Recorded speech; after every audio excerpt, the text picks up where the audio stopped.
pouvez-vous, bon, on sait que l'association, on la connaît, mais pouvez-vous rappeler justement la fonction des Restos du Cœur de Saint-Quentin ou des Restos du Cœur en général? Oui, les Restos du Cœur de Saint-Quentin sont une association avec une aide alimentaire, avec une aide à la personne, et puis c'est une association qui existe depuis 1985, donc qui est connue de beaucoup. Non, votre présence ici, je suppose, c'est aussi pour pas seulement de voir des gens qui sont dans le besoin, mais aussi d'avoir du bénévolat, je suppose. Voilà, donc notre rôle aujourd'hui, c'est d'être présent pour la 4e année consécutive.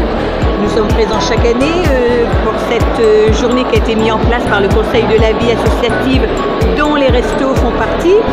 Et c'est une action pour nous qui est bénéfique parce que nous avons toujours besoin de bénévoles, aussi bien pour des bénévoles qui vont être réguliers dans le centre, pour des bénévoles qui vont nous aider lors de nos manifestations. Donc c'est une journée qui est très importante pour nous.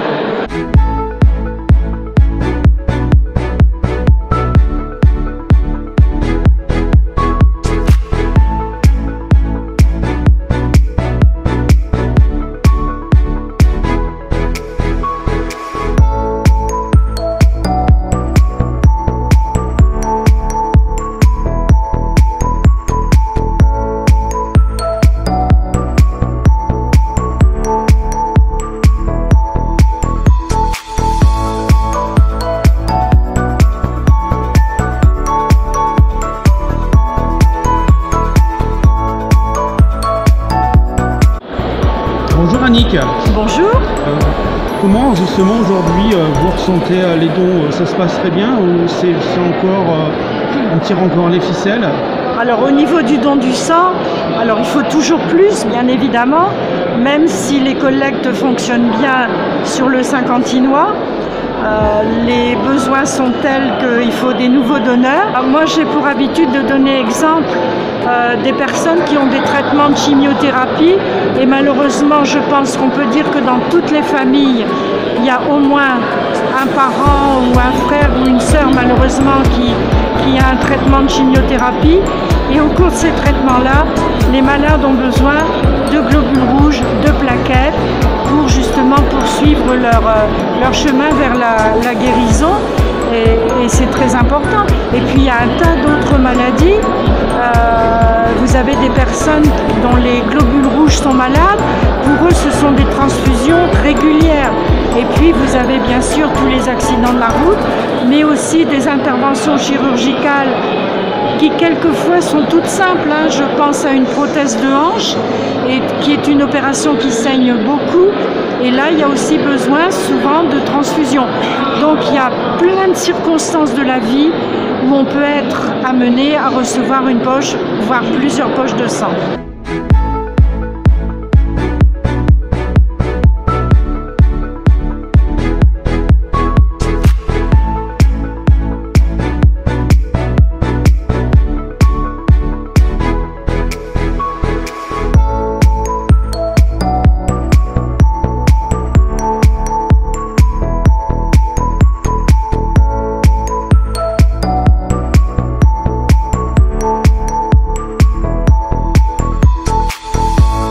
Il y a une association qui s'appelle Un Espoir pour Kelvin.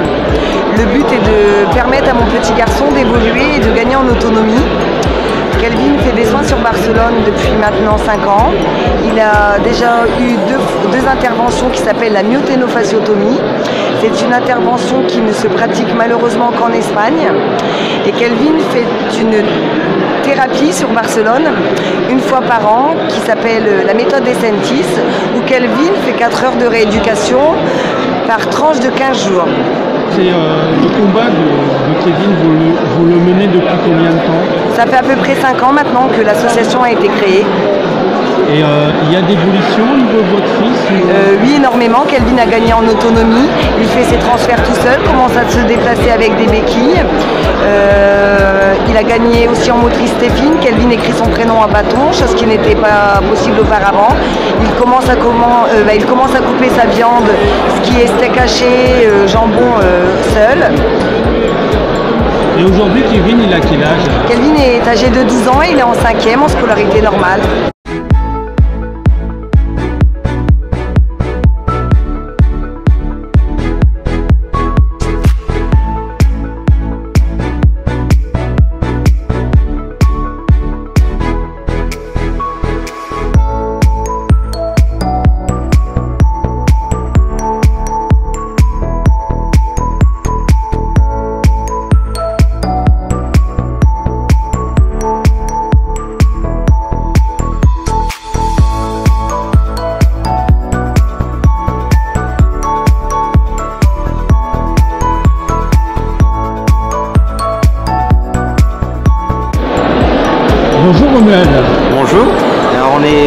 l'association The Western USA, ça fera 4 ans en février qu'on existe.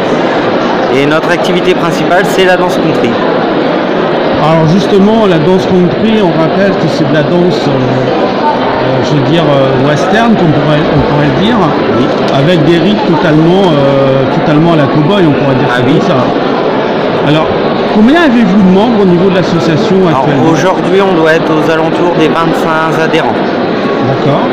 Et vous avez des actions, pas spécialement à Saint-Quentin ou à l'extérieur? Alors oui, on mène des actions sur Saint-Quentin. Tous les ans, on a le contrat du Faubourg d'Ille sur la brocante qui est renouvelé. On fait le Téléthon tous les ans et cette année, depuis l'année dernière, on fait une prestation pour l'association Un Espoir pour Calvin. Alors justement, pour faire cette danse country, je suppose qu'il y a aussi de l'équipement, je suppose. Alors une paire de bottes, alors, pas forcément des sandshacks parce que ça coûte très cher, une paire de bottes de ville, un jean, une chemise, un chapeau, et c'est parti.